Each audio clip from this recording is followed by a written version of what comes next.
So to put this book into perspective a little better, I'm going to bring you into my world.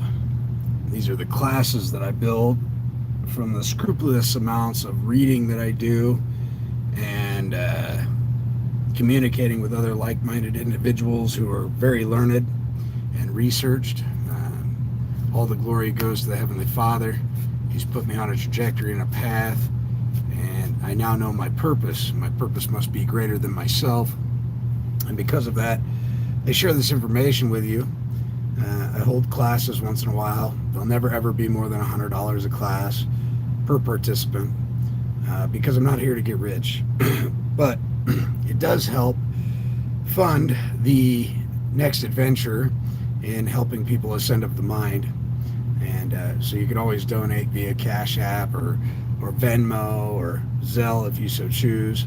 But to put Tom Shaw's work into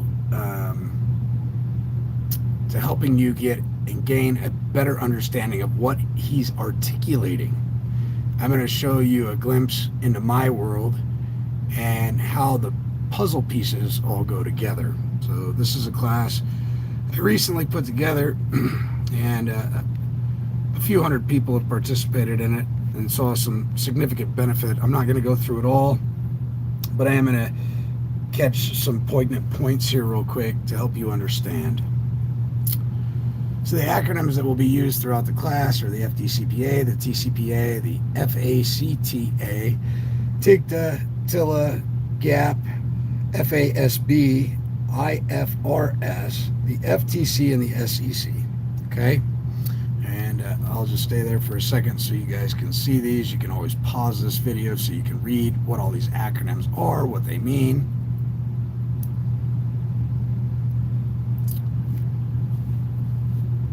This is Beatty, B-E-A-T-T-Y versus Guggenheim Exploration Co. All right. Beatty versus Guggenheim Exploration Co. was a case in 1919, 225 NY 380 in New York, state law case concerning the test of the imposition of a constructive trust. It is best known for a quote from the leading opinion by Justice Cardozo. The constructive trust is the formula through which conscience of equity finds expression. When property has been acquired in such circumstances that the holder of the legal title may not in good conscience retain the beneficial interest, equity converts him into a trustee. Ladies and gentlemen, the bankers holding your promissory note, proclaiming to have perfected legal title, are converted into a trustee because they did not pay for your promissory note. They used false and misleading and deceptive trade practices to swindle and hoodwink you out of your value, okay? And thus it created a trust, making them the trustee. When you give somebody something of value and they don't give you anything in return, a trust automatically manifests, all right? I'm going to skip this. This is just the private side versus the public. And again, the private side versus the public. You can always pause it later on and go through it to comprehend and understand it.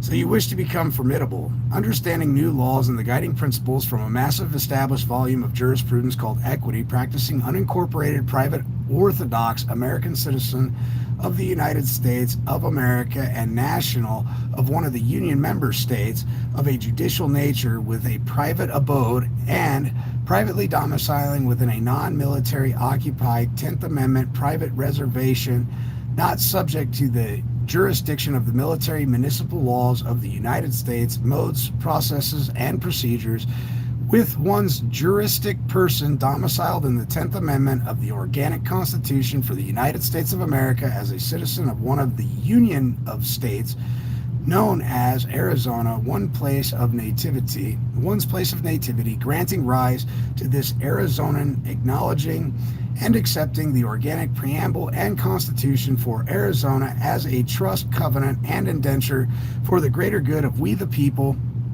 as intended beneficiaries and heirs as affirmed on February 14, 1912, as Arizona's admission as the 48th and final state to join the Union of States entering into compact to form the United States of America as defined in Articles of Confederation, Article 1, Section 1, retaining we the people's sovereignty, free will, independence, power, jurisdiction, the right to self-govern, and rights not delegated to the United States of America in Congress assembled. The power to create can never be greater than its creator. What I mean by this statement of fact is that the Articles of Confederation set forth a precedent and foundation which still exists, whereas we the people still and forevermore are endowed by our Creator with sovereignty and free will, never relinquishing to any form of government our right to self-govern. No government throughout the world has ever had the power to alter or destroy said authority for which they did not rightfully grant nor bestow upon we the people as men. For the author and the source of said authority is greater than us all, and thus cannot be altered by man nor any congregation of men, no matter how great the number. Equity in all its glory. Equity on the private side is and has the ability of time travel, to travel back in time to provide remedy for any wrong that may have occurred or been incurred, causing harm, damage, or loss. It is important to note that a trespass remains a trespass until remedy is had. In the exclusive jurisdiction of equity, there are no statutes of limitations. Aristotle in 384 BC, Aristotle had said, equity is the correction of the general words when the matter falls outside of its senses. Joseph's story, thus, Aristotle has defined the very nature of equity to be the correction of the law wherein it is defective by reason of its universality. Sir Edward Coke, 1552-1634, surrogates court of the city of New York County, September 1917. The law of nature is that which God, at the time of creation of the nature of man, infused into his heart for his preservation and direction. Moral law, call also the law of nature, the departures from the express command of the statutes are determined by no principle of the law of evidence, but by principles of an equitable character, excogitated by the judges themselves from those ideal juristic conceptions known roughly to us as equity and once as the law of nature. The Bible, the New Testament, the New Covenant, the story of the stoning and adulterating woman, Jesus used the good God conscience mind to judge not the common law, Pharisees, or Rome, martial law. The law of first mention from Matthew at 3:15, the first use of the word righteous from the Greek meaning equity of character or act, specifically character, justification, righteousness. In Ecclesiastes 2:21, equity, a prime root, proper to be straight or right, by implication to be accepted, also to succeed or prosper, direct, be right, prosper. Proverbs 1:3, to receive instruction in wise behavior, righteousness, justice, and equity. John Bouvier, Institution of American Law, 1882, Volume 2, subsection 3724, Part 4, the law is nothing without equity, and equity is everything even without the law. Those who perceive that what is just and what is unjust only through the eyes of the law never see it as well as those who behold it with the eyes of equity. Law may be looked upon in some manner as an assistance for those who have a weak perception of right and wrong, in the same way that optical glasses are useful for those who are short-sighted or those whose visual organs are deficient. Equity, in its true and genuine meaning, is the soul and spirit of the law.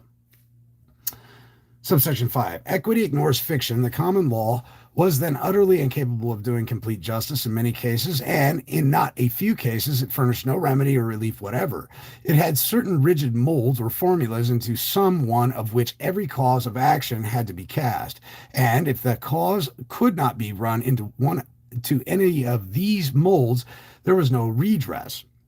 And if it could be run into one of these molds, only such redress as the formula gave could be had, regardless of the equities of the case and the real rights of the parties. The fiction, formalism, and arbitrary technicalities of the common law and its dialectical refinements were inexplicable and incomprehensible jargon to the public, and often a costly mockery of justice to the litigants. Those who asked for bread were often given a stone, and those who applied for a fish sometimes received a serpent.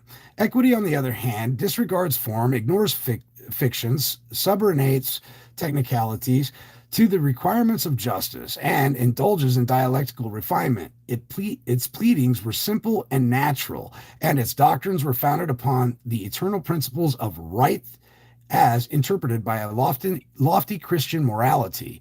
Its great underlying principles, the constant source, the never-failing root of its particular rules, were the principles of equity, justice, morality, and honesty, enforced according to conscience and good faith, and so adapted to the requirements of each case and the complications of business affairs, that the rights and duties of all parties were fully determined.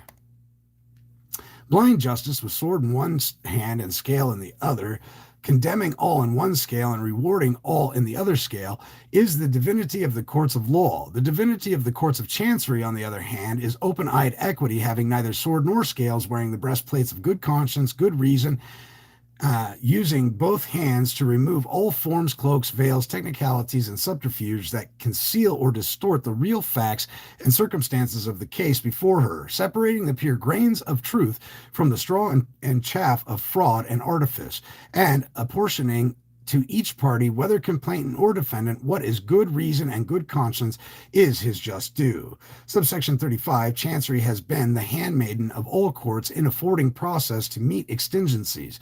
She has done so in the face of tyranny to break loose the iron hand of power when grasping against conscience.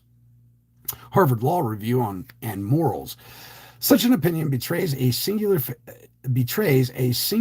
failure to appreciate the fundamental differences between law and equity, namely that the law acts in rem, while equity acts in personam. The difference between the judgment at law and the decree in equity goes to the root of the whole matter. The law regards chiefly the right of a plaintiff and gives judgment that he recovers the land, debt, or damages because they are his. Equity lays the stress upon the duty of the defendant and decrees that he do or refrain from doing a certain thing because he ought to act or forbear. It is because of this emphasis upon the defendant's duty that equity is so much more ethical than law. Courts of equity possess powers far more important and infinitely more essential to the complete administration of justice than any ever created or conferred by legislative enactment. When two or more rights concur in one person, it is the same as if they were two separate persons. Bouvier's Maxims of Law, 1856. Man is grantor, has the equitable consumer natural person or the legal person with colorable title, the beneficial owner on one side, and the trustee debtor permission to use property on the other side. All right. The word homo corresponds to the English word man, and as the Romans expressed it, unus homo sentient pluribus personas, i.e., one man has many persons or sustains many statuses or many different conditions. It's important to understand the hierarchy: God, man, electors, abode, private trust, private business, constitutions for the states and the United States of America, government. Then comes underneath executive, legislative, judicial, corporations, legal trust, volunteers, employees, U.S. citizens, voters, address, zip code, lot, block, parcel ID number, and easements. This is the hierarchy of the structure that exists. To make a law, there must be a superior who has the authority to make it and an inferior who is bound by it. To complete the definition of law, we must say that it is a rule prescribed by a lawful superior. God is the first superior. Institutions of American Law, Volume 1, 1851, John Bouvier. Public Law, Chapter 388, July 30th, 1947, 61, Statute 636, subsection 112. The United States statutes at large shall be legal evidence of law, concurrent resolutions, treaties, international agreements other than treaties, proclamations by the President, and proposed or ratified amendments to the Constitution of the United States therein contained in all the courts of the United States, from the highest to the lowest, the several states, and the territories and the insular possessions of the United States. Ladies and gentlemen, if you rely on the statutes at law, ladies and gentlemen, let me tell you, you are going to spank that ass, all right? Because the statutes at law are recognized as legal evidence in all courts from the highest to the lowest, all right?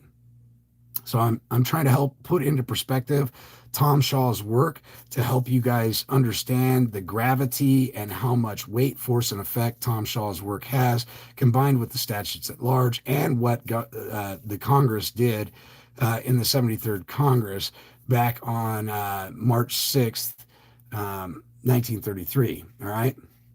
So, subsection 113, Little and Brown editions of laws and treaties, slip laws, treaties, and other international acts, series, admissibility, and evidence.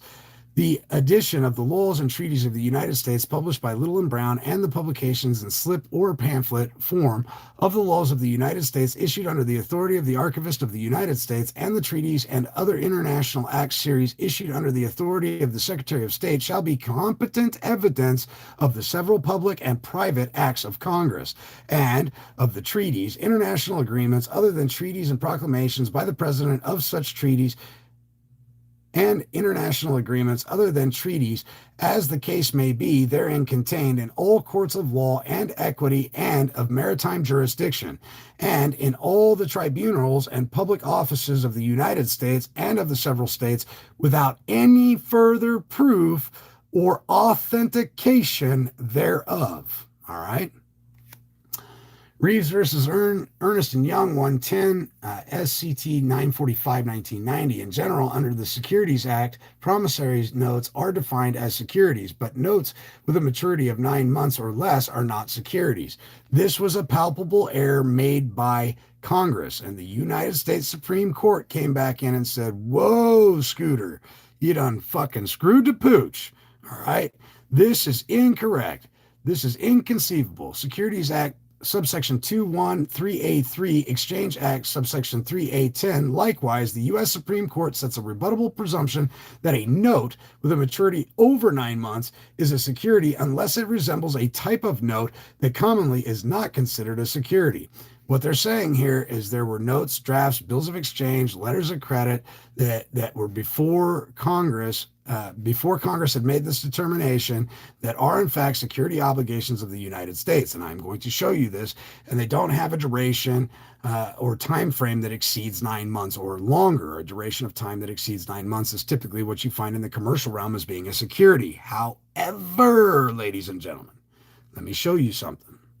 All right, the Federal Reserve Act, publication, Public Law 6343, 63rd Congress, HR 7837, an act to provide for an establishment of Federal Reserve banks to furnish an elastic currency to afford means of rediscounting commercial paper to establish a more effective supervision of banking in the United States and for other purposes. Title 50 U.S. Code, subsection 4305B2 is not the law. Remember, the statutes at large are legal evidence of the law from the highest to the lowest court. Every court will recognize it in a multitude of jurisdictions. Suspension of provisions relating to ally of enemy, regulations of transactions and foreign exchange of gold and silver, property transfer, vested interest, enforcement, and penalties. Again, Title 50 4305B2 is not the law. People relying on this are failing in court because they're quoting it, and it's not the law. 2, any payment, conveyance, transfer, assignment, or delivery of property or interest therein made to or for the account of the United States, or as otherwise directed pursuant to the subdivision, or any rule, regulation, instruction, or direction issued hereunder shall, to the extent thereof, be a full acquittance and discharge. We love the full acquittance and discharge. However, Title 50 4305B2 is not the law. I'm going to show you the law. For all purposes of the obligation of the person making the same. Ladies and gentlemen, when you fill out a promissory note, a draft, a bill of exchange, a banker's acceptance, or a trade acceptance, they are the security obligation of the United States because they owe you a duty. Okay?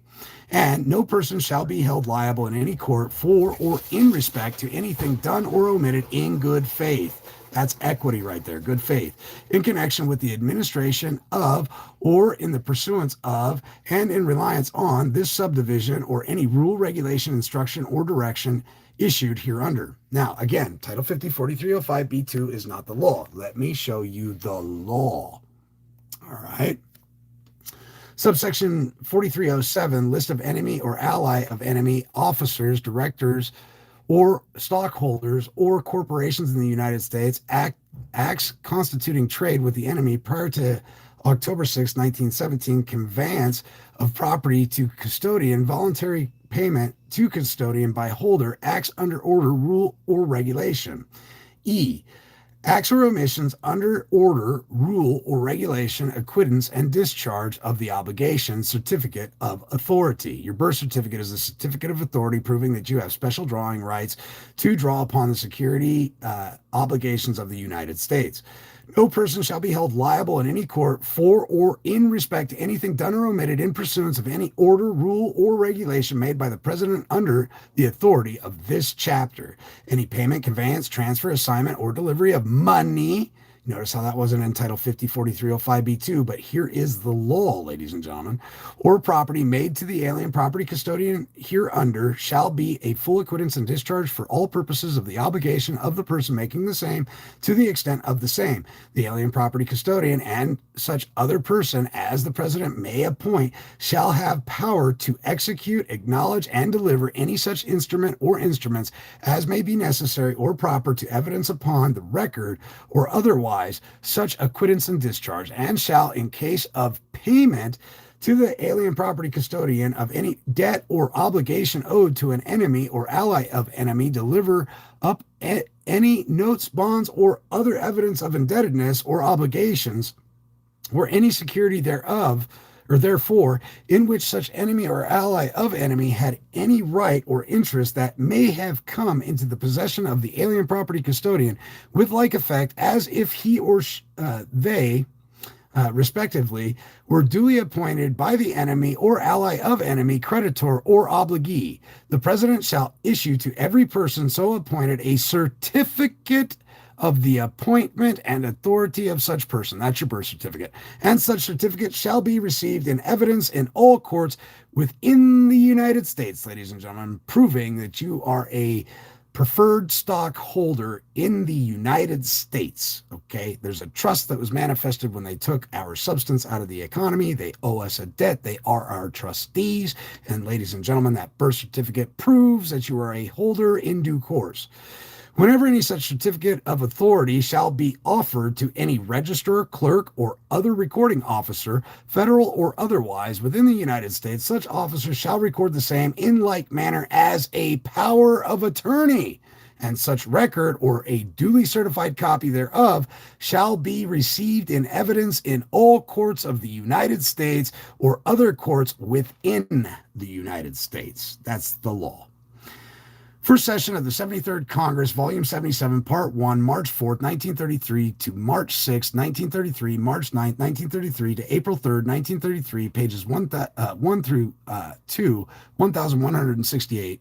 I have read every last fucking page. It's mundane. It's a monster, but please feel free to have at it. I may have missed something. On page 50, Title 1, Section 1, the actions, regulations, rules, license, orders, and proclamations heretofore or hereafter taken, okay, promulgated, made, or issued by the President of the United States or the Office of the President of the United States or the Secretary of the Treasury since March 4th, 1933, pursuant to the authority conferred by Subdivision B of Section 5 of the October 6th, 1917, which is the Trading with the Enemy Act, as amended, are hereby approved and confirmed. They're approved and confirmed by Congress. Section 2, Subdivision B of Section 5 of the Act of October 6, 1917, 40, Statute at Large, 411. Remember, the statutes at large are legal evidence of the law from the highest to the lowest. You throw this into a court case, and they will shit a pickle. as amended, is hereby amended to read as follows. B. During time of war or during other periods of national emergency declared by the President may, through any agency that he may designate. All right, I'm going to break this down for you. Proclamation 2039, banking holiday, March 6th through March 9th, 1933, inclusive. As used in this order, the term banking institution shall include all Federal Reserve banks, national banking associations, banks, trust companies, savings banks, building and loan associations, credit unions, or other corporations, partnerships, associations, or persons. That includes you. You're a private banker. Engaged in the business of receiving deposits. Do you receive deposits? Sure you do. Do you deposit FRN notes in your pocket? Do you make drafts? Do you make notes? Do you make bills of exchange? Sure you do. Making loans? Do you extend your private commercial paper to banks that turn around and convert it into an alleged loan and give you back your proceeds and tell you that they loaned you something? Absolutely. You're a private banker. Discounting business paper. Have you ever lent your mom something and then said, don't worry about it? Well, congratulations. You discounted some business paper, all right? Or transacting any other form of banking business. Let me tell you something, ladies and gentlemen, waking up in the morning and taking a shit and flushing a toilet, you are now putting a special deposit into a porcelain god and sending it to the turd bank. You just engaged in a banking transaction, and if you don't believe me, look at your utility waste and water bill and see if that is not a transaction that was commercial. If you're being billed for it, it's a special deposit, a commercial transaction, and you just sent a turd to the turd bank, and they are profiting from that turd. All right, and you are owing rightfully your life source energy back in credit. Executive Order 6102 required gold coin, bullion, and gold certificates to be delivered to the government. This is what manifests the trust into existence. Section 9, whoever willfully violates any provision of this executive order, which executive orders are under the military authority, or of these regulations, or of any rule, regulation, or license issued thereunder, may be fined not more than $10,000, or if a natural person, which is the highest capacity you can operate in the commercial venue is a natural person, may be imprisoned for not more than 10 years or both, and any officer, director, or agent of any corporation who knowingly participates in any such violation may be punished by a like fine or imprisonment or both. That's threat, duress, and coercion. Give us all your give us all your gold, give us all your intrinsic value, or else, right? So they're going to give us a remedy because they robbed us. Title 51, page 51, Title 4, Section 401. Section 401, the sixth paragraph of Section 18 of the Federal Reserve Act is amended to read as follows. Remember, the Federal Reserve Act happened in 1913. Upon the deposit of the Treasurer of the United States, A, of any direct obligation of the United States, or any note, draft, bill of exchange, or banker's acceptance acquired under the provision of this act, any Federal Reserve Bank making such deposit in the manner prescribed by the Secretary of the Treasury shall be entitled to receive from the Comptroller of the Currency circulating notes in blank. Circulating notes in blank, ladies and gentlemen, pull out a $1 bill. That's a circulating note in blank, duly registered and countersigned. How's it countersigned? You have the Treasury, the Secretary of the Treasury on one side, and the Secretary of the Treasury Secretary on the other signing. Okay, pull out a $1 bill and look at it. Those are what they're speaking of. Okay, so it's not the Federal Reserve that prints the Federal Reserve notes. It's the Treasury that prints the Federal Reserve notes. Okay, and these notes, drafts, bills of exchange, and bankers' acceptances are the direct obligation of the United States, and they are in fact security obligations of the United States. Okay, this will help you understand Shaw's work and why it's so important. Page 76, 77, House Resolution 1491, Title 1. An act to provide relief in the existing national emergency in banking and for other purposes, be it enacted, etc. The Congress hereby declares that serious emergency exists and that it is imperatively necessary speedily to put into effect remedies of uniform national applications. Title 1, Section 1. The actions, regulations, rules, license, orders, and proclamations heretofore and hereafter taken, promulgated, made, or issued by the President of the United States or the Secretary of the Treasury of March 4th, 1933, pursuant to the authority conferred by Subdivision B of Section 5 of the October 6th, 1917 Trading with the Enemy Act as amended are hereby approved and confirmed by the Congress. Section 2, Subdivision B of Section 5 of the Act of October 6, 1917, 40 Statute at Large 411, full acquittance and discharge, as amended, is hereby amended to read as follows.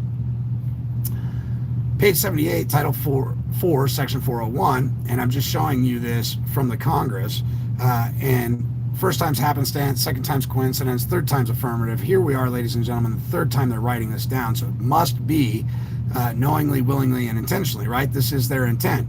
Title 4, Section 401, the sixth paragraph of Section 18 of the Federal Reserve Act is amended to read as follows. Upon the deposit of the Treasurer of the United States of any direct obligation of the United States or any notes, drafts, bills of exchange, or bankers' acceptances acquired, this notes is promissory notes, acquired under the provision of this act, any Federal Reserve Bank making such deposit in a manner prescribed by the Secretary of the Treasury shall be entitled to receive from the Comptroller of the Currency circulating notes in blank, duly registered and countersigned. When such circulating notes are issued against the security of obligation of the United States or security obligation of the United States or obligation the United States obligation for the securities created by us, the amount of such circulating notes shall be equal to the face value of the direct obligations of the United States so deposited as securities. Ladies and gentlemen, your promissory notes, your drafts, your bills of exchange, your bankers' acceptances, your trade acceptances are all security obligations of the United States. They are direct obligations of the United States because they took our gold and silver. They took our form of money. They took away dollars, which is constitutionally protected, which is a finite amount of gold and silver. All right?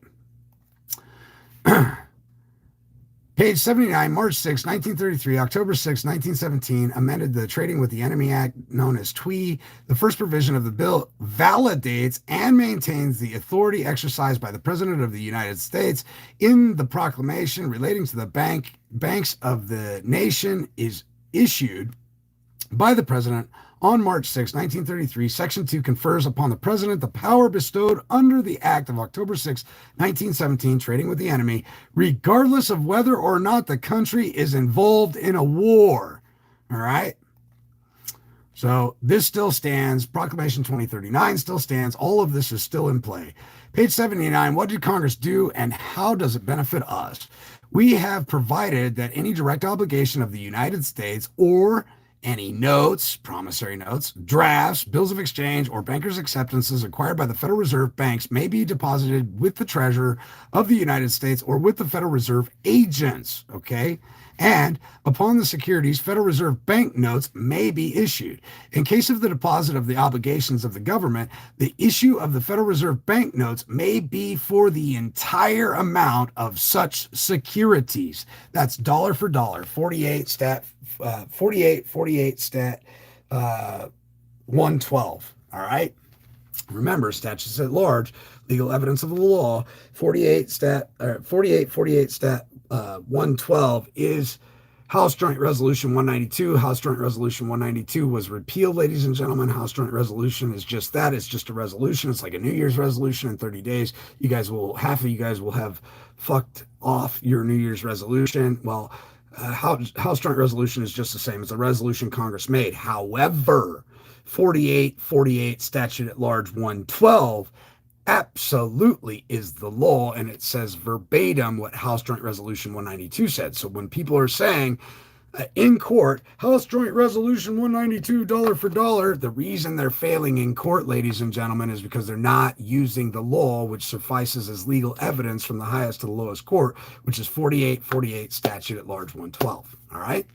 So now that you have that corrected, quit saying House Joint Resolution 192, because House Joint Resolution 192 was repealed, but we don't give a shit about House Joint Resolution being repealed, 192 being repealed, because that never was the law in the first instance.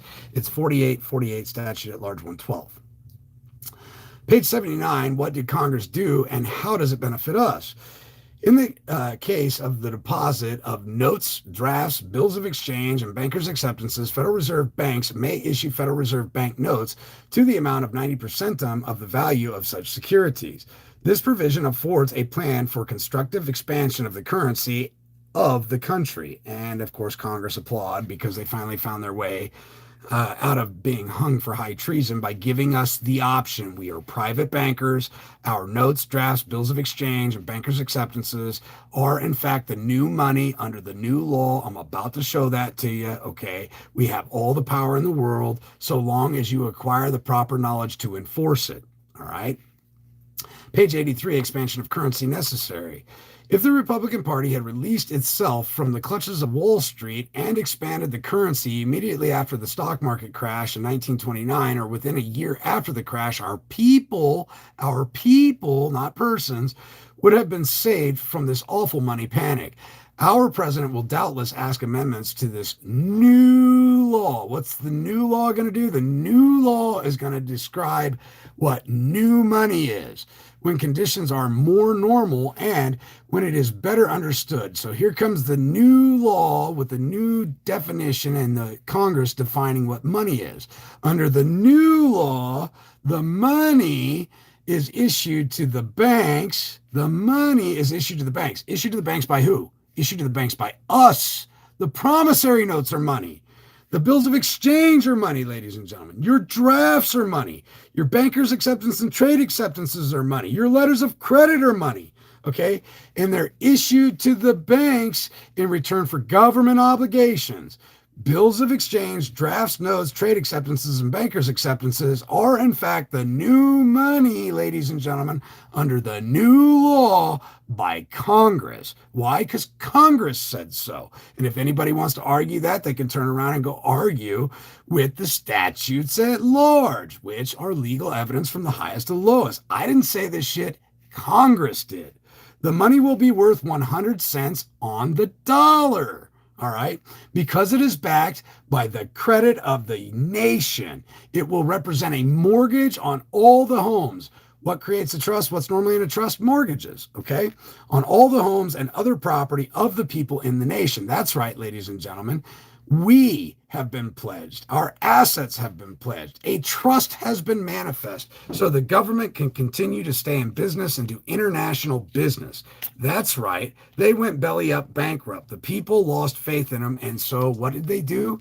They robbed us. But in doing so, they created a beautiful remedy for us all. All right. This shit ain't rocket science. I don't do this shit for my health. I appreciate all the support. I appreciate everybody that sends donations and things of that nature, but really our purpose must be greater than ourselves. We must be about our Heavenly Father's good works, and we must share this with everybody that we can. All right. So the new law, the new money, the new definition of money, okay, is under an act, and it applies to the United States, which is under Title 28, 3002, 15A, B, and C, which is a corporation by federal definition, all right? Acts do not amend nor abolish the organic constitution, ladies and gentlemen. The organic constitution and republic are still there, just like my friend Benjamin Franklin said, if you can keep it, all right? But in commerce here, everything has been put in trust, and it will benefit you if you just learn how to use it, because the new money is issued to banks. And what is the new money? It's bills of exchange, drafts, notes, promissory notes, trade acceptances, and bankers' acceptances. That's the new money. And we issue it to the banks, and the banks in turn send it over to the government, and the government turns around and gives them bonds and prints out Federal Reserve notes, which are security obligations of the United States. All right. And if you have a birth certificate from the United States, you can prove that you have the ability to draw. You have special drawing rights to draw upon the security assets of the United States. All right. They owe you. Period. I agree. Everybody should pay their debts, right? And they're debtors and they owe us. Page 83, no gold coverage. The money so issued will not have one penny of gold coverage behind it because it is really not needed. Now, here's these nincompoops trying to justify screwing us, all right? We don't need gold to back our internal currency. We only need gold to settle our balance with foreign countries. They admit that they screwed the pooch. They didn't settle up their debts with foreign countries while they were embarking in business. They were like 10-year-olds with a blank checkbook. They fucked up, and what did they have to do to correct the wrong? They had to rob the people that created them and put them in power to serve them in order to fulfill their obligations. But they gave us a remedy when they did it because it manifested a trust where they are the trustees and we are the heirs and beneficiaries of that trust.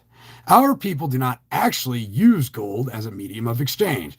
Paper money is just as good and is much easier to handle. Well, here's the funny thing about that. That's kind of like saying Ned doesn't screw his wife enough, so I'm going to go over there and throw her a good time a couple times out of the month. Is that fair, just, equitable, and right? No, it's inconceivable.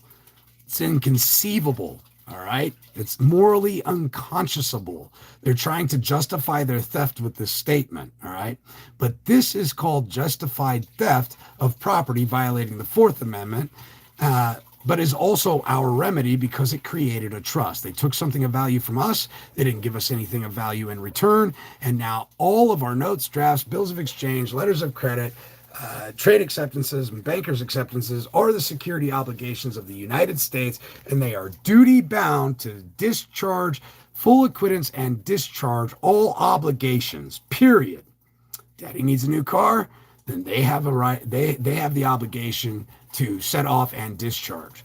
Page 83, drive against gold hoarders. The gold that is given up by the people in the present crisis should be delivered to the government. It should be used to issue additional money upon which the people will not have to pay interest. Does anybody know what interest is? Interest, ladies and gentlemen, is taxes, all right? Taxes, while it is in circulation. I'm only showing you this to show you their mindset after this so-called New Deal, new law. It was all business from here on out and slowly converting rights into privileges and issuing a fee, aka slavery. A bill, House Resolution 9, to provide for the regulation of the common couriers by motor vehicle in the same manner as common couriers by railroad to the Committee of Interstate and Foreign Commerce.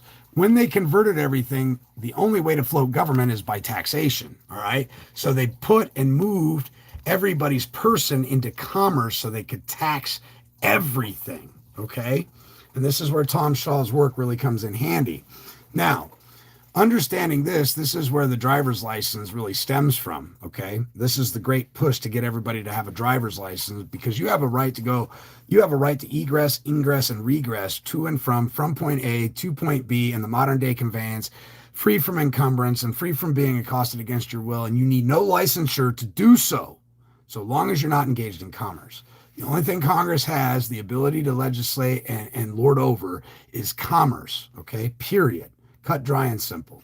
Page 87, a bill, House Resolution 87, to establish an honest money system where the medium of exchange will be equal benefits to every American citizen. That's equal protection of the law, and wherein the lawful money of the government shall be used for the benefit of all the people. That's right. We have special drawing rights. We're preferred stockholders. And the fact that we have a birth certificate that was created by a registrar, the state registrar, who probates estates and trust to reduce the rate of interest. Remember, interest is taxes on loans to encourage agriculture and the ownership of homes and for other purposes. The Committee on Banking and Currency. All right. Page 672, termination of the act. This is for agricultural adjustment provisions. Section 13. This act shall cease to be in effect when the president finds and proclaims that the national economic emergency in relation to agriculture has been ended. After they did the Banking Emergency Act, they immediately moved into a session for the Agricultural Emergency Act. Neither one of these has been lifted, and that's the only reason I'm showing you that. And it must be ended by the president, and it must be ended by a proclamation. He is the end-all, be-all when declaring the end of an emergency. Now, this is the important part about your notes, drafts, bills of exchange, bankers' acceptances, and trade acceptances. On page 786 of the 73rd Congress, volume, book 77, volume 1, you'll find on page 786, number 5, termination of the issuance and reissuance of Federal Reserve notes secured by notes, drafts, bills of exchange, acceptances, or bankers' acceptances, which are not issued in direct benefit of commerce, industry, or agriculture. What the banks are doing is converting your promissory note into a commercial transaction, and what you need to be writing on them is it's for private, household, consumer purposes, ladies and gentlemen, okay? Your transaction is a consumer credit transaction for private, household purposes. It is a security obligation of the United States with a maturity date not exceeding 90 days plus 3 days grace to be redeemed at the federal discount window or any Federal Reserve agent or at the Treasurer of the United States. Okay? That's how your instrument should read. Period. Page 1147, termination of the act, section 13. This act shall cease to be in effect whenever the president finds and proclaims that the national economic emergency in relation to the agriculture has been ended, and pending such time, the president shall by proclamation terminate.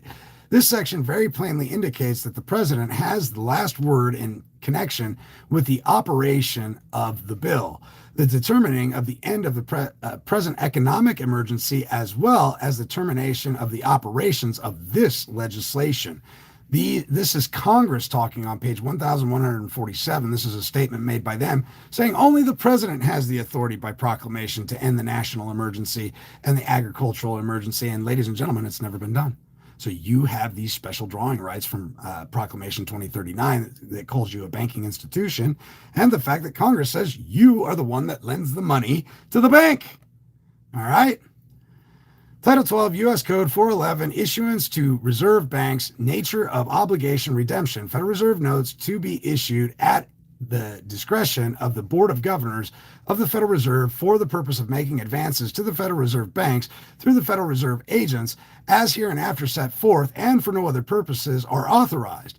The said notes shall be obligations of the United States and shall be receivable by all national and member banks and Federal Reserve banks and for all taxes, customs, and other public dues. They shall be redeemed in lawful money on demand at the Treasury Department of the United States in the city of Washington, District of Columbia, or at any Federal Reserve bank. Title 12, U.S.C. 412, application for notes, collateral required. Any Federal Reserve bank, remember, you're part of a Federal Reserve bank. You have a Social Security number issued to you by the IMF, which is the International Monetary Fund. That Social Security number is an account number, and your birth certificate proves that you have special drawing rights as a preferred stockholder and a interested party in the United States, all right, may make an application, credit application, all right?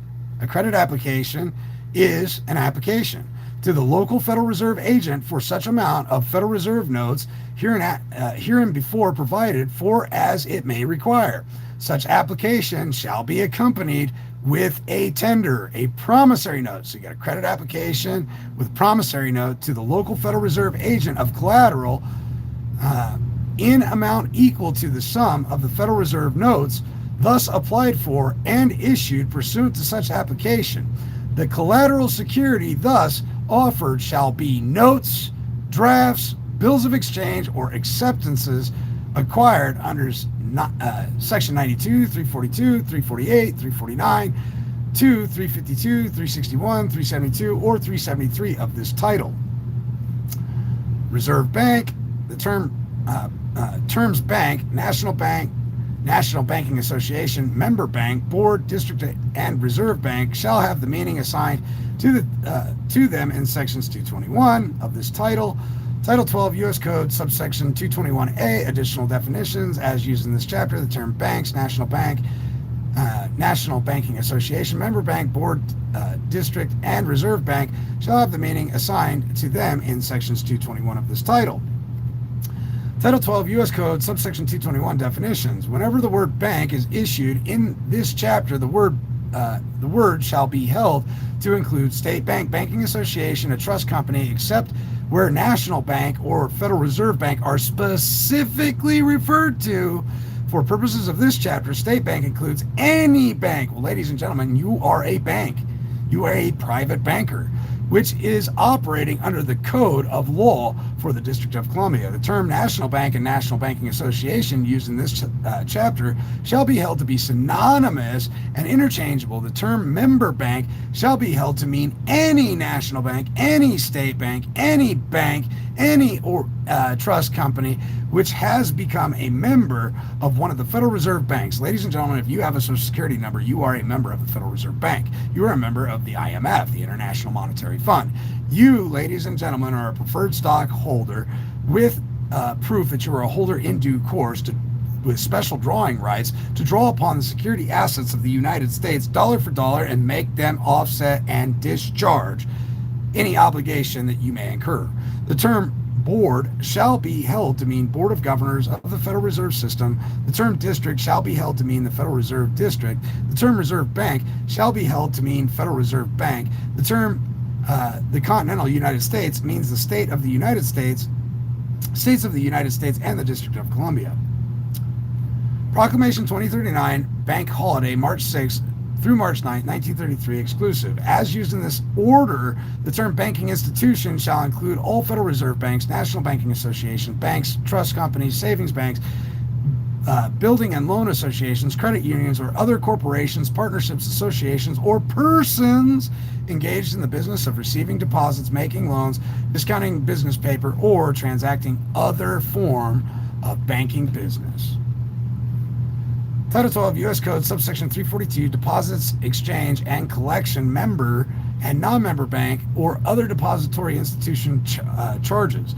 Any Federal Reserve Bank, which means you included, may receive from any of its member banks or other depository institutions from the United States deposits of current funds in lawful money, Title 12 U.S.C. 411, national bank notes, Federal Reserve notes, or checks and drafts payable upon presentation or other items, and also for collection, maturing notes and bills, or solely for the purpose of exchange or of collecting, may receive from other Federal Reserve banks deposits of current funds in lawful money, national bank notes, or checks upon other Federal Reserve banks, and checks and drafts payable upon presentation within its district or other items, and maturing notes and bills payable within its district or solely for the purpose of exchange or of collection, may receive from any non-member or trust company or other depository institution deposits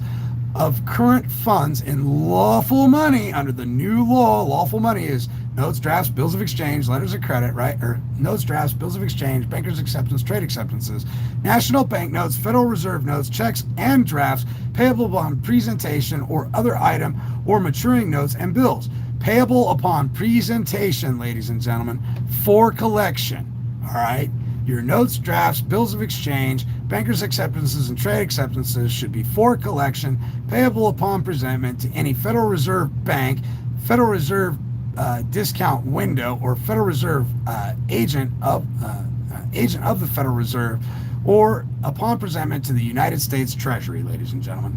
Dollar for dollar. Okay? Title 12 U.S. Code, subsection 352, limitations on amount of obligations of certain maturities, which may be discounted and rediscounted. The Board of Governors of the Federal Reserve System may, by regulation, limit to a percentage of the asset of a Federal Reserve Bank the amount of notes, drafts, acceptances, or bills having a maturity in excess of 3 months. Remember, you don't want to be over 90 days with your note. Okay? 90 days with 3 days grace, but not exceeding 6 months, exclusive of the days of grace, which may be discounted by such bank, and the amount of notes, drafts, bills of exchange, or acceptances having a maturity in excess of 6 months, but not exceeding 9 months, which may be rediscounted by such bank. But remember, if you're issuing these and it's not for a commercial, agricultural, or industrial purpose, ladies and gentlemen, it is to immediately be terminated and discharged, full acquittance and discharge, and set off. Ladies and gentlemen, you owe nothing, they owe you, but you got to learn how to use this stuff. Title 12 U.S. Code, subsection 372, bankers' acceptance, institutions, drafts, and bills of exchange, types, any member bank, and any federal or state branch or agency of a foreign bank subject to reserve requirements under sections 3105 of this title, hereinafter in this section referred to as institutions, may accept drafts or bills of exchange drawn upon it having not more than 6 months sight draft to run, exclusive of the days of grace, which grow out of the transaction involving the importation or exportation of goods, which grow out of the transaction involving the domestic shipment of goods, or which are secured at the time of acceptance by a warehouse receipt, that's your birth certificate, or other such documents conveying or securing title, covering rapidly marketable staples, which is tax credits.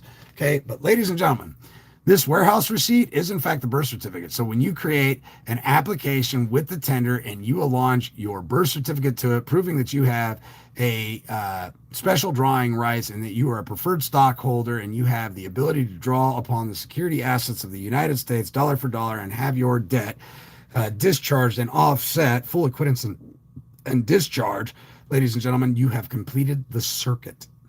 All right, and that's enough of that. Hope this helps you out. What I'm going to do next is try and exit this here, end slideshow, and we're going back to Tom Shaw. 3, American banking system on trial.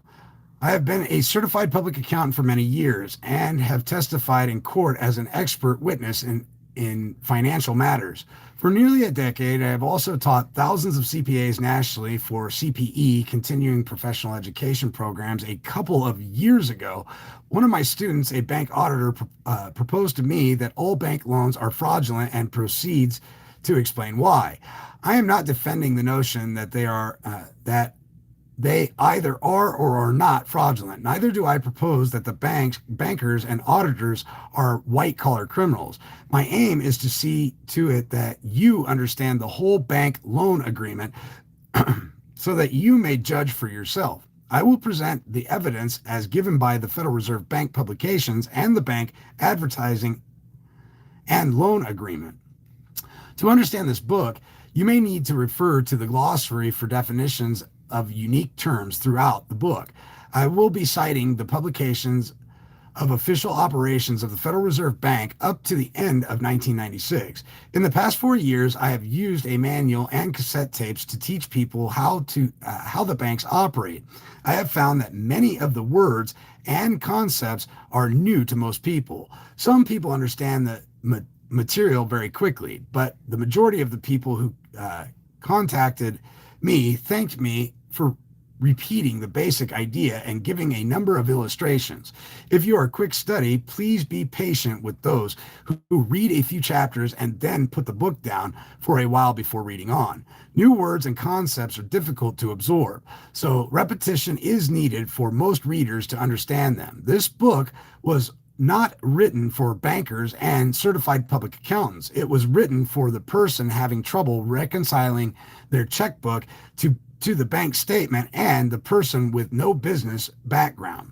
To win back America, we need everyone to learn the material thoroughly.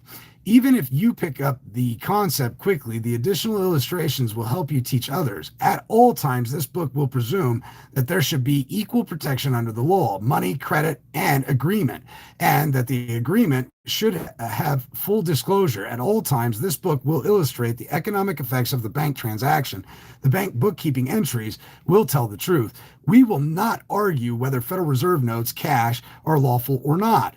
We will presume Federal Reserve notes are legal tender recorded as a bank asset, and checkbook money is a bank liability owing legal tender as proven by the bank publication. The aim of this book is to use the bank's publication agreements and court cases to prove our point. I believe you should be the judge and jury and weigh the evidence for yourself. The biggest fear the bank and the government leaders have is that the voters will discover the truth about banking system and vote out every lawmaker, judge, and police officer supporting it, voting in leaders who will bring justice to this land. I believe it is only human nature for one group of people to take advantage of the other, but only if they get away with it. It is the voters' responsibility to vote in honest statesmen who will not allow to continue and who will stop corruption and give us equal protection. It appears that the major media's job is to stop the truth, to elect politicians who will follow the banks. It is your responsibility as an American to get the truth out to all Americans. We need statesmen who will represent the majority of the people and not allow banks to obtain America's wealth for free, leaving the victims in perpetual debt. If you decide the bank is guilty, I will present you with a solution to cancel your bank loans without going to court. The court is in session. You are the judge and the American voter is the jury. The plaintiff against the banks are the founding fathers of this nation who gave us a constitution requiring money of gold and silver, equal protection under the law, and the right to contract. The plaintiff is now reading the charges against the banks. They are as follows. The banks are charged with violating the bank loan agreement. The banker is charged with advertising that he will loan a check as consideration money loaned if the borrower signs the promissory note agreeing to repay the money. The lender is charged with forging the promissory note, recording it as a loan from the borrower and using it to fund a loan from the bank back to the same alleged borrower. The bank fails to loan other depositors money or repay the unauthorized loan from the alleged borrower to the bank. The damages are equal to stealing, default, or counterfeiting. Additional felonies and breaches of agreement will follow as you read this book. The controversy lies in the agreement, not in the Federal Reserve notes. The bank wrote the bank loan agreement and recorded the bookkeeping entries. Now, he who bears an advantage from creating the contract or agreement also bears the burden and disadvantage, okay? The borrower intended the promissory note only to be used as a guarantee to repay the money loaned. The banker's intent was to receive actual cash value from the alleged borrower for free and return the funds as a loan from the bank to alleged borrower. This fundamentally changes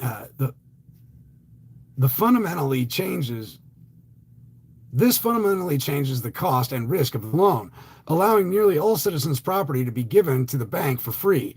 The controversy is over who agreed to loan what to whom.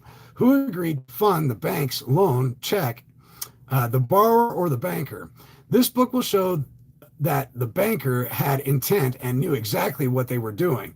The lawmakers, judges, and police had knowledge and allowed this practice to continue, even though they took an oath of office to uphold the U.S. Constitution, which gives everyone a Republican form of government, which prohibits the banks from stealing and counterfeiting, and which provides equal protection under the law.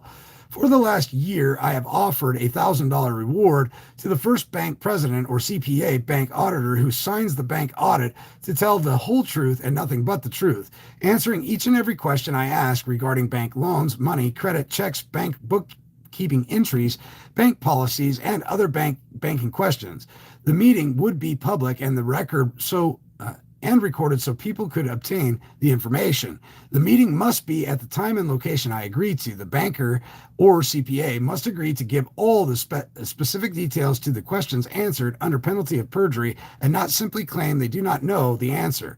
The bank must qualify as a member bank of the Federal Reserve Bank. If the banking industry has nothing to hide, then the bank president or CPA are challenged to come forward and show the whole world the truth. The bankers have been challenged by the American people to sign the affidavit in the back of the book in order to prove their innocence. So far, the bankers have refused to either take the $1,000 reward or sign the affidavit. Their silence tells us everything we need to know. The Federal Reserve Bank publications admissions are prima facie evidence that the allegations in the lawsuit are true. Warning, in actual court case, do not file this same lawsuit. This is for illustration and teaching purposes only. A real judge will throw out the case if you discuss things like gold and silver or the bank never loaning you anything of value. As you read the book, you will know how to argue with a real bank auditor, attorney, or judge using the arguments a real CPA expert witness would use. 4. Two banking systems. Most people believe we follow the Abraham Lincoln or the constitutional banking system. The constitutional banking system is a system whereby the government creates money. The government has 3 ways to receive money: taxing, borrowing, or printing money, including minting coins of gold or silver. When President Abraham Lincoln needed money to finance the Civil War, he decided not to rely on taxation or borrowing. He printed the greenbacks, cash also known as United States notes, and used this to pay the soldiers and buy war supplies. When he printed the money, there was no debt and no interest because there was no loan. If the government has tax revenues of $500 million and spends $600 million, there is a $100 million deficit. Lincoln's solution was simply to print the $100 million needed to pay government expenses. This saved the taxpayer $100 million in taxes and also prevented them from having to borrow money and pay it back with interest. All money circulated into the economy would come from the government printing the cash and spending the money. With Lincoln's system, there is no government debt. Everyone benefits, everyone saves in taxes, and everyone has equal protection. The banks cannot create money. They can only loan out other depositors' cash. There is no stealing or counterfeiting. Nearly all the homes, cars, farms, and businesses in the country would be debt-free. Not so with the opposing banking system.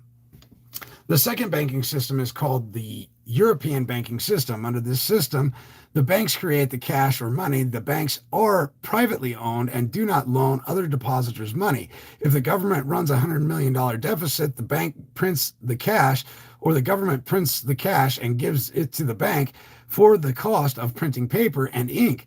The bank then loans the same $100 million cash back to the government as a bank loan. To ensure the government will pay the loan back, the government gives the banker $100 million of government bonds. Bonds are like promissory notes agreeing to repay the loan. The government must pay 10% interest to the bank for the $100 million cash loan. They collect $10 million in taxes, and the $10 million is paid to the bankers for interest on the loan. Within 12 months, the government owes the $100 million principal plus $10 million in interest. There is only $100 million in cash to pay the $110 million owed. The government now has a new deficit of $150 million plus $10 million in interest due. The government then prints $150 million in cash and gives the cash to the bank for the cost of printing, which the bank then lends back to the government at 10% interest. Within 12 months, the government owes the bankers $100 million for the first year plus $150 million for the second year. The interest is 10% of $250 million, calculated to be $25 million plus the $10 million of interest from the previous year. The total money of the government owes the bank is $285 million. Unfortunately, there is only $250 million printed to pay the bank towards the $285 million in principal and interest.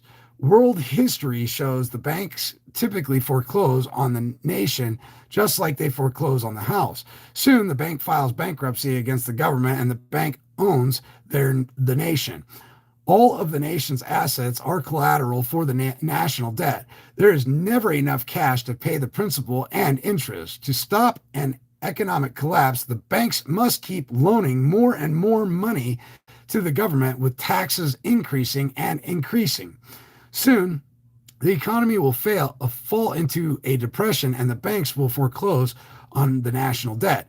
Nearly all homes, cars, farms, and businesses end up in the hands of the bank. When the European banking system grants loans, the bank loan agreement conceals one very important fact. The bank first received the money they loan from the borrower for free. The bank then loans this money back to the borrower as a bank loan. Just as when the government gives the bank cash and the bank loans the cash back to the government, the same thing occurs when local banks grant house loans, car loans, student loans, business loans, and credit cards. This book will use the Federal Reserve Bank publications to prove that we are under the European banking system. Most Americans will argue that they do not give the bank 100,000 actual cash value for free, and that the bank returns it back to them as a loan. This book will not only expose how this trick works, but we'll teach you how to argue the point like a certified public accountant, expert witness, destroying the argument of a judge, attorney, or banker. Would you agree to give the bank cash or something that can be sold for cash, allowing the banker to deposit the money and write a check back to you as a loan? Of course not. The banker believes this is what you agreed to. Most Americans know that if you deposit $100 cash into a checking account, there is a new deposit of $100 and the bank owes you $100. You can ask for the cash back as a return of your capital earlier deposited, or write a $100 check. The $100 deposit funds the check. We know the bank cannot return the $100 back to us as a bank loan. Most Americans believe that the bank will loan them $20,000 of other depositors' money if they sign a promissory note agreeing to repay the money.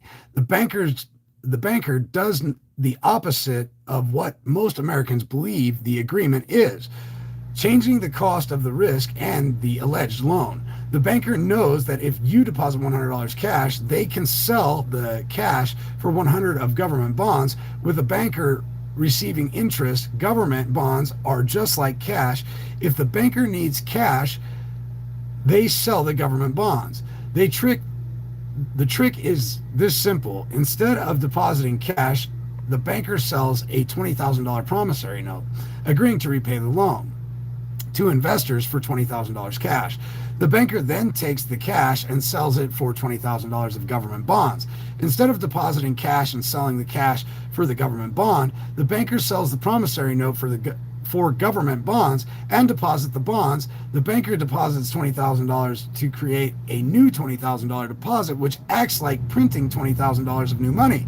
You can write a $20,000 check from a new deposit, then the banker writes a check from a $20,000 deposit earlier and gives the check back to the borrower as a bank loan check. The banker receives $20,000 for free from the alleged borrower, used it to create a new $20,000 bank deposit that acts like new money, and returns the same money back to the person as a bank loan. The alleged borrower signed the promissory note agreement to repay the loan, hoping to receive other depositors' money, giving everyone equal protection. The bank never intended to loan anything of value for the promissory note. The bank intended to receive something from the borrower worth $20,000 for free and then return the money back to the borrower as a loan. Receiving something for free without permission is stealing. Selling the stolen property for government bonds or cash and depositing the government bonds or cash to create the new bank deposit checkbook money is equivalent to creating new money. The stolen property is used to create new money. Now you have an economic effect similar to stealing or counterfeiting rolled into one transaction. This book will now give the details of the evidence. The conclusion is that the bank receives the liens on the nation's assets for free. The written loan agreement never authorized such a transaction. Most Americans will argue that we are not under the European banking system because when a borrower goes to the bank for a $100,000 loan, the borrower does not have $100,000 to give to the bank. If you think that we follow Lincoln's example today and loan other depositors money, that we are not under the European banking system, you were tricked right along with the most Americans. If you earned $1,000 in the past 10 days and deposited the money into a checking account, would you allow the bank to keep it for free and then return the $1,000 back to you as a bank loan? Of course not, unless you are completely insane. Would you agree to allow the bank to take the money you will earn 10 days in the future, deposit the money, and return it back to you as a loan? If you are that gullible, I want to loan you some money.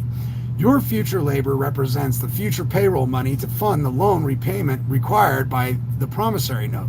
If you object to letting the bank have your $1,000 payroll check for free and giving it back to you as a loan, you would object to the European banking system. If you want justice and equal protection, you will follow Lincoln's and our founding fathers' constitutional gold and silver backed banking system. Banks hate gold and silver because they cannot manipulate the promissory notes, deposit it, and create new money. A new bank deposit if you believe that no class of citizen has the right to steal and counterfeit legally, then you agree that with Lincoln and our founding fathers' Constitution. If someone kept stealing your future payroll checks, depositing them, and returning the money back to you as a loan, you would be poor and in perpetual debt, paying interest to the thief. It is very profitable to steal and counterfeit, especially if you have the aid of the government to enforce it. National Geographic, January 93, page 84, claims that the banks create money and loan it out at interest. Later, this book will show the Federal Reserve Bank publications confirming that this is true. There is a controversy as to who owns the Federal Reserve Bank. It is true that the local banks own part of the Federal Reserve Bank in their district, but these local banks do not appear to have control over the Federal Reserve Bank.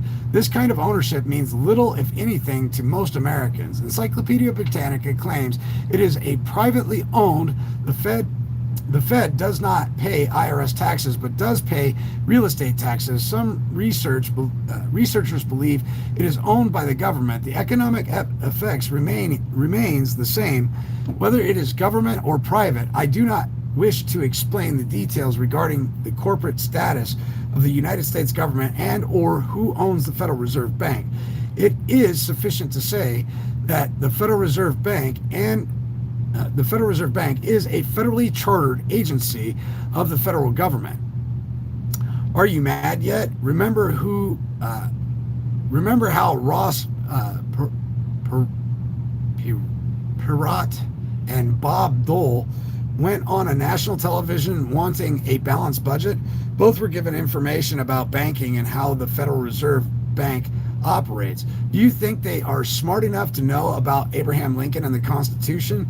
Did they tell you 32 out of the required 34 states passed a constitutional convention under the guise of needing a balanced budget, and that the bankers funded a new constitution to replace our existing one? It was to be a constitution wherein everyone loses the freedom of speech and religion along with our other rights.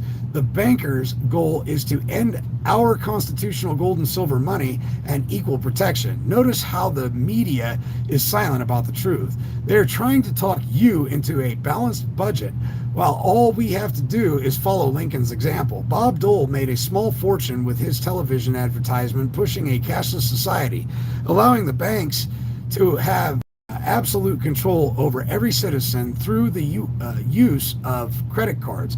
The banks create the problem deficit, then they push for a constitutional convention to solve the very problem they created. The solution then is designed to end our rights. We would never agree to ending our rights unless we had a problem that needed to be solved. If the American people understood the truth, no one would believe Bob Dole or the media, and we could correct the problem. If you study and research, you will find the banks and the United Nations are working together with the same agenda, but that's left for another book.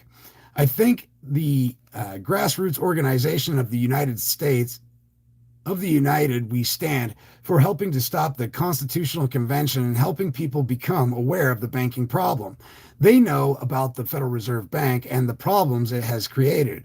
I believe if we can get this book out to the people of the United We Stand, and if they support equal protection, we could restore America to her former greatness.